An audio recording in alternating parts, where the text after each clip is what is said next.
دن کے بارے میں بتایا، قیامت کے دن کے متعلق حضور نے بتایا۔ اب میں اولیاء اکرام کی فضیلت کو سمجھانے کے لیے چند باتیں آثار قیامت پہ ذکر کرتا ہوں۔ قیامت کے دن کے متعلق فرمایا نفسی نفسی کا عالم ہوگا۔ آقا فرماتے ہیں کہ اللہ کی بندی ہوگی، ایک عورت ہوگی جس کے متعلق جب اس کا حساب و کتاب لیا جائے گا تو رب فرمائے گا کہ تیرے پاس ایک نیکی کی کمی ہے، جا کسی کے پاس سے ایک نیکی لے آ، تجھے جنت مل جائے گی۔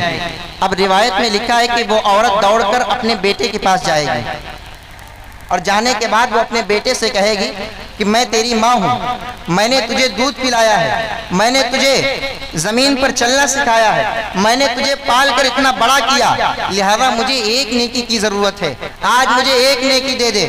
تو آقا فرماتے ہیں کہ وہ اس کا بیٹا ایک نیکی دینے سے انکار کر دے گا۔ قیامت کے دن ماں کو ایک بیٹا ایک نیکی دینے سے انکار کر دے گا۔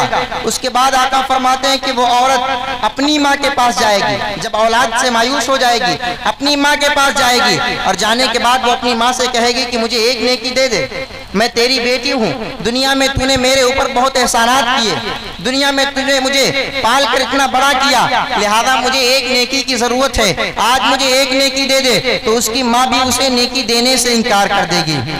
لہذا جب سارے لوگ وہاں پر انکار کر دیں گے، آقا فرماتے ہیں قیامت کے دن ہوگا نفسی نفسی کا عالم ہوگا، نہ بیٹا باپ کا ہوگا نہ باپ بیٹے کا ہوگا، کوئی کسی کا پرسان حال نہ ہوگا، کوئی کسی کا مددگار نہ ہوگا، اور حالت تو ہماری یہ ہوگی کہ ہمارے جسم کے اعضاء ہمارے خلاف گواہی دیں گے۔ رب فرماتا ہے الیوم نختم علی افواہہم وتکلمنا ایدیہم، قیامت کے دن تمہارے منہ کو بند کر دیا جائے گا، تمہارے جسم کے حصے تمہارے خلاف بولیں گے۔ یاد رکھو قیامت کا دن ہوگا، تمہارے جسم کا ایک ایک حصہ تمہارے خلاف گواہی دے گا، تمہارے خلاف بولے گا، تمہارے ہاتھ تمہارے خلاف بولیں گے، کہیں گے مولا تو نے ان ہاتھوں کو دیا تھا تاکہ ان ہاتھوں سے یہ بندہ اچھے کام کر سکے، ان ہاتھوں سے یہ بندہ نیک کام کر سکے، مگر انہی ہاتھوں سے اس نے شراب کی بوتلوں کو تھاما تھا، انہی ہاتھوں سے اس نے جوا کھیلا تھا۔ تمہارے پیر تمہارے خلاف بولیں گے، کہیں گے مولا تو نے ان پیروں کو دیا تھا تاکہ ان پیروں سے چل کر کے یہ مسجد کے دروازے تک پہنچ سکے، انہی پیروں سے چل کر کے اللہ والوں کی زیارت کو پہنچ سکے، انہی پیروں سے چل کر کے یہ مکہ معظمہ کی زیارت کر سکے، مگر انہی پیروں سے چل کر کے شراب کے اڈوں تک گیا تھا، انہی پیروں سے چل کر کے جوا کے اڈوں تک گیا تھا، انہی پیروں سے چل کر کے خرافات کے اڈوں تک گیا تھا۔ تمہاری زبان تمہارے خلاف بولے گی، کہے گی مولا تو نے اس زبان کو دیا تھا تاکہ اس زبان سے یہ بندہ اللہ کی تسبیح بیان کر سکے، اس زبان سے یہ بندہ قرآن پاک کی تلاوت کر سکے، مگر اسی زبان سے اس نے گالیاں بکی ہیں، اسی زبان سے اس نے لوگوں کی غیبتیں کی ہیں، اسی زبان سے اس نے لوگوں کی چغلیاں کی ہیں، لوگوں کی برائیاں کی ہیں، فحش کلامی کی ہے۔ یاد رکھو تمہارے کان تمہارے خلاف بولیں گے، کہیں گے مولا تو نے ان کانوں کو دیا تھا تاکہ ان کانوں سے یہ بندہ مسجد کی اذانوں کو سن سکے، ان کانوں سے یہ بندہ اچھی باتیں سن سکے، اچھے اقوال سن سکے، مگر انہی کانوں سے اس نے کانوں کو سنا تھا، انہی کانوں سے اس نے بری باتیں سنی تھی، انہی کانوں سے اس نے دوسروں کی برائیاں سنی تھی، انہی کانوں سے اس نے دوسروں کی غیبتیں سنی تھی۔ یاد رکھو تمہارے پیر تمہارے خلاف، تمہارے ہاتھ تمہارے خلاف، تمہاری زبان تمہارے خلاف، تمہارا منہ تمہارے خلاف، تمہارے کان تمہارے خلاف، سب کے سب تمہارے خلاف ہو جائیں گے۔ اب میں اپنے عنوان کی طرف آتا ہوں۔ رب فرماتا ہے الاخلاء یومئذ بعضهم لبعض عدو، قیامت کا وہ دن ہوگا کہ جس دن تمہارے دوست تمہارے دشمن بن جائیں گے۔ میاں کون دوست؟ ہاں وہی دوست جن دوستوں کے چکر میں تم نے نمازوں کو ترک کیا ہے، جن دوستوں کے چکر میں تم نے اللہ اور اس کے رسول کے احکامات کو ٹالا ہے، جن دوستوں کے چکر میں تم نے والدین کی نافرمانیاں کی ہیں، جن دوستوں کے چکر میں تم نے گناہ کے کام کیے ہیں۔ یاد رکھو جب سارے دوست تمہارے دشمن بن جائیں گے، رب فرماتا ہے آخر ایسے عالم میں ہمارے کام کون آئے گا؟ رب فرماتا ہے الا المتقین، متقی تمہارے کام آئیں گے۔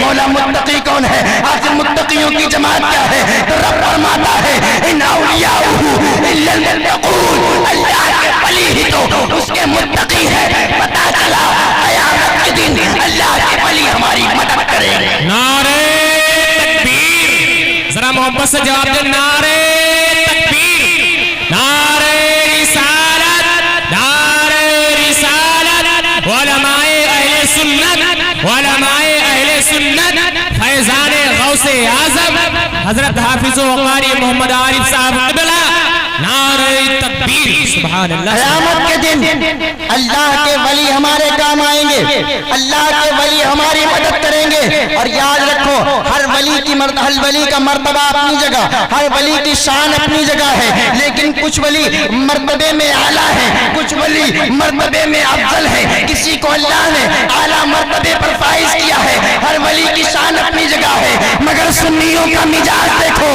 وہاں ہر ولی سے کرتے ہیں, مگر دل اگر کسی کو دیا ہے تو بغداد کا دولہا اور پاک کو دیا ہے, جس کی شان یہ ہے پاک کا مرتبہ اے غوث پالا تیرا اونچے اونچوں کے سروں سے قدم آلہ. سبحان اللہ سبحان اللہ ماشاءاللہ ماشاءاللہ واہ واہ. یہ میرے غوث پاک کی شان ہے, جن کے نام سے آج ہم نے اس محفل پاک کا انعقاد کیا ہے.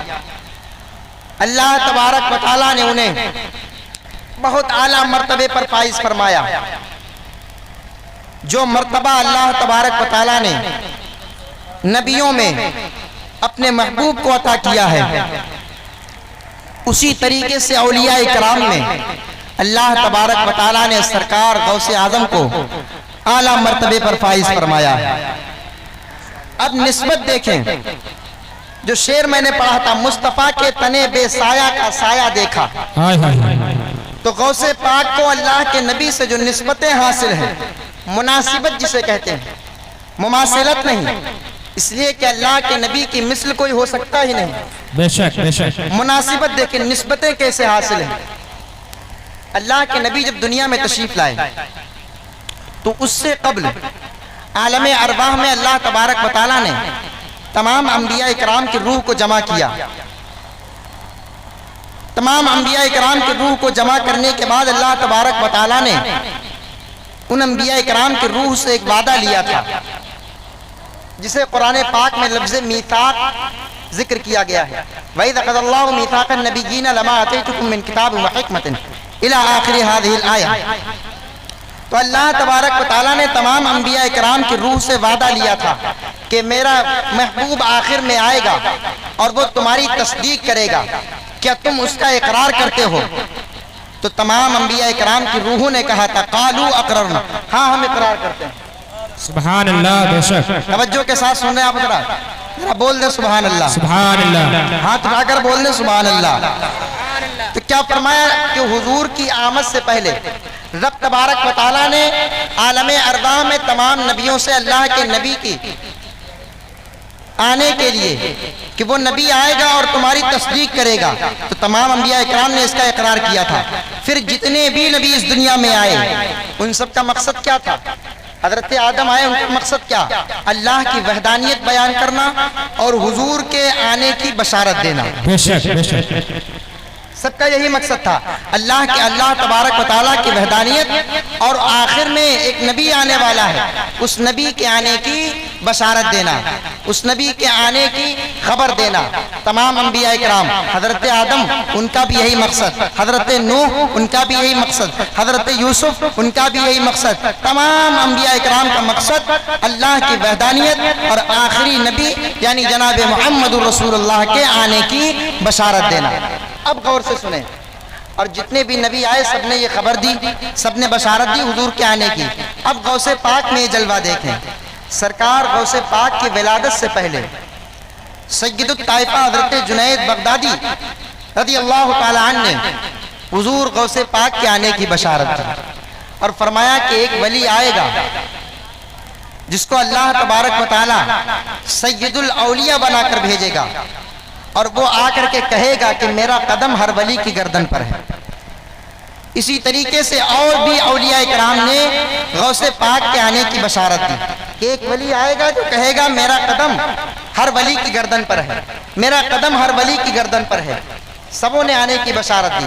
اب دیکھیں, غوث پاک کے دنیا میں آنے کی بشارت خود اللہ کے نبی صلی اللہ علیہ وسلم نے دی. بے شک بے شک. اب اس بات کو کیسے سنیں؟ گلدستہ کرامات اولیاء میں اس کی روایت موجود ہے کہ ایک مرتبہ اللہ کے نبی صلی اللہ تعالی علیہ وسلم اپنی بیٹی حضرت فاطمہ کے گھر آتے ہیں, اور آنے کے بعد اللہ کے نبی حجرہ فاطمہ میں داخل ہوئے. حجرہ فاطمہ میں حضرت مولا علی ہیں اور حضرت امام حسن ہیں اور حضرت مولا حسین ہیں۔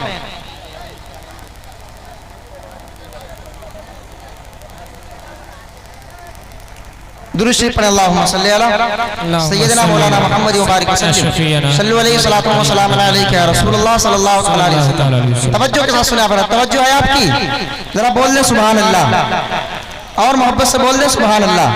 بس 2-3 باتیں میں سنا کر کے رخصت ہو جاؤں گا۔ اللہ کے نبی صلی اللہ علیہ وسلم حجرہ فاطمہ میں آئے، اب وہاں پر حضرت مولا علی موجود ہیں، حضرت فاطمہ الزہرا موجود ہیں، مولا حسن بھی ہیں، آقا حسین بھی ہیں، اور حضور بھی ہیں۔ اب یہ 5 لوگ جمع ہوئے جنہیں پنجتن کہا جاتا ہے، پنجتن 5 جنہیں کہا جاتا ہے۔ حضور آئے، آنے کے بعد میرے آقا نے حضرت امام حسن کو اٹھایا، اور اٹھانے کے بعد حضرت امام حسن سے پیار کرنا شروع کیا۔ بول دیں سبحان اللہ۔ حضرت امام حسن سے پیار کرنا شروع کیا، کبھی آپ کی پیشانی کو بوسہ دیتے، کبھی آپ کے رخسار کو بوسہ دیتے، کبھی آپ کے لبوں کو چومتے ہیں۔ جب اتنا دیکھنا تھا تو حضرت امام حسین حسرت بھری نگاہوں سے دیکھتے ہیں کہ آخر نانا جان بڑے بھائی حسن سے اتنا پیار کیوں کرتے ہیں؟ بڑے بھائی حسن سے آج پیار کرنے کا مقصد کیا ہے؟ اس لیے کہ اس سے پہلے جب بھی حضور اپنی بیٹی فاطمہ کے گھر آتے تھے تو سب سے پہلے حضور کا معمول یہ تھا کہ مولا حسین کو اٹھاتے تھے، حسین سے زیادہ پیار کرتے تھے، اس لیے کہ حسین سب سے چھوٹے تھے۔ اور آج ہمارا بھی رواج ہے کہ ہم گھروں میں سب سے چھوٹے جو ہوتا ہے اس سے ہم زیادہ پیار کرتے ہیں، مگر آج حضور نے خلاف معمول یہ کام کیا، سب سے پہلے مولا حسن کو اٹھایا ہے، حسن سے پیار کر رہے ہیں۔ اب فاطمہ ماں تو ماں ہوتی ہے، حضرت فاطمہ کے دل میں یہ بات آتی ہے کہ آخر آج بڑے بیٹے سے اتنا پیار کیوں کیا جا رہا ہے، چھوٹے بیٹے کی طرف آج توجہ کیوں نہیں دی جا رہی ہے؟ آقا فرماتے فاطمہ تم تعجب میں ہو کہ میں حسن سے اتنا پیار کیوں کر رہا ہوں، حسن سے پیار کرنے کا مقصد کیا ہے؟ تو سنو، ابھی میرے پاس جبرائیل آئے تھے اور آنے کے بعد کہا تھا اے میرے آقا حسین وہ ہے کہ جس کی اولاد میں امام پیدا ہوں گے۔ مولا حسن کی اولاد میں امام زین العابدین، امام حسین کی اولاد میں امام محمد باقر، امام حسین کی اولاد میں امام جعفر صادق، امام حسین کی اولاد میں امام موسیٰ کاظم، امام حسین کی اولاد میں جتنے بھی امام اس دنیا میں آئے سب کے سب امام حسین کی اولاد میں، مگر حسن وہ ہے جس کی اولادوں میں ایک بچہ پیدا ہوگا، اس کا نام عبدالقادر جیلانی۔ سبحان اللہ، نعرہ تکبیر، نعرہ رسالت، فیضان غوث اعظم، ماشاءاللہ ماشاءاللہ۔ تو غوث پاک کے آنے کی بشارت تو اللہ کے نبی نے دی ہے، تو اس سے پتا چلا کہ ہم اور آپ